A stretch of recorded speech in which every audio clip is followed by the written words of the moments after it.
Alright, Michael, we've got good news and bad news. The good news is the track is now free of llamas. You're clear to go. Copy that. What's the bad news? Well, the other racers are a little antsy to get going. They might be after you.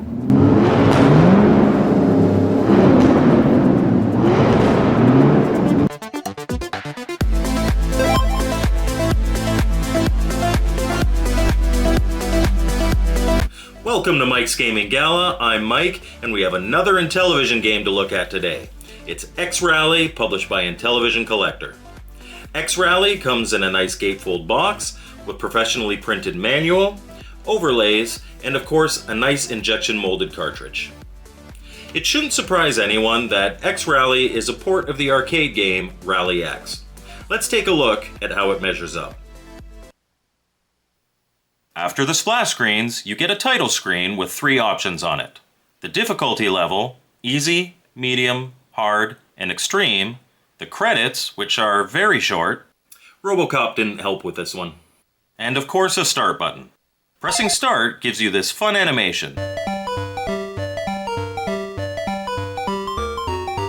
And then you're off. The goal of Rally X is to collect all the flags in a given stage. Of course, your task won't be unimpeded. First though, let's look at the information on the right of the screen. The very top number is your score, and right underneath it is how many lives you have left and which level you're on. Below this is a yellow bar that serves as your fuel indicator. As it gets low, you'll slow down and eventually stop. Then finally, this big blue screen at the bottom is your radar. Arguably the most important element here.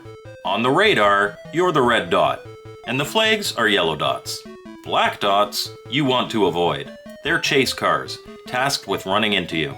Note that in higher difficulty levels, the radar information will be limited, missing elements, or turned off completely.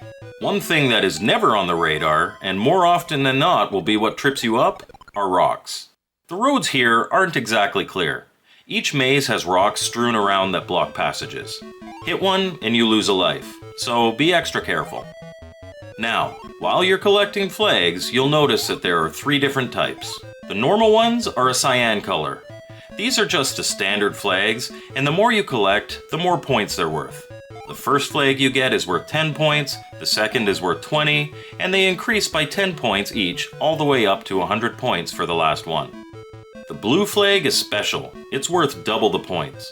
Not only that, every flag you pick up after you get this one is also worth double the points. For this reason, you'll want to grab the blue flag as early as you can. Thankfully, to help you in that, this flag shows up as a blinking yellow dot on your radar. Then you have the red flag. The red flag is worth the normal amount of points, but it's special because it will refill your fuel tank. This is important for 2 reasons.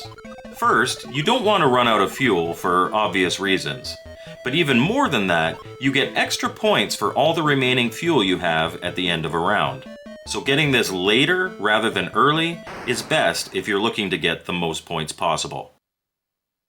Now of course, this is just what you're trying to accomplish. We should probably talk about those cars that will be chasing you and how to get them off your tail. At the start of each level, there will be 3 chase cars lined up below you. As I mentioned earlier, their job is to track you down and crash into you. It's good to keep an eye on the radar to see where they are, but if you want to generally avoid them, try to plan your route so that you don't do any doubling back. They're chase cars after all, and if you plan your route right, they shouldn't be in front of you too often. Unfortunately though, they are faster than you, so there will be some times that you've got them right on you. In these situations, you do have a defense. Pressing the action button drops a smoke screen which will slow down any chase car that gets caught up in it. Use smoke screens sparingly though, they'll drain your fuel faster. After level 5, you'll get a challenge stage. No chase cars here, just try and get all 10 of the flags before your fuel runs out and without crashing into any rocks. Keep playing until you run out of all your lives. But don't bother trying to memorize where the flags are in each level, because they're randomly placed each time, giving X-Rally good replay value. And that's X-Rally for the Intellivision. So what did I think? I liked it a lot.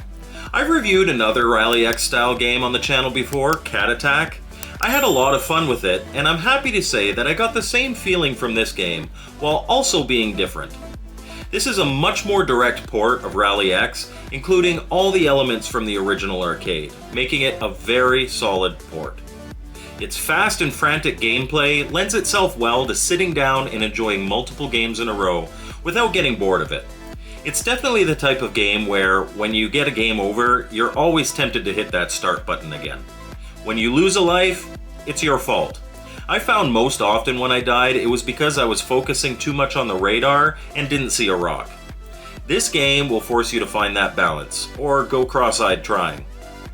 If I had one criticism, I would say that the scrolling wasn't as smooth as I would have liked. It didn't interfere with gameplay at all, but it was just a little bit stuttery. Aside from that, this is a pretty flawless Rally X experience, and it gets my recommendation. Thank you so much for watching my video. I hope you liked it. As always, I've got my contact info on the screen, and we'll see you next time on Mike's Gaming Gala.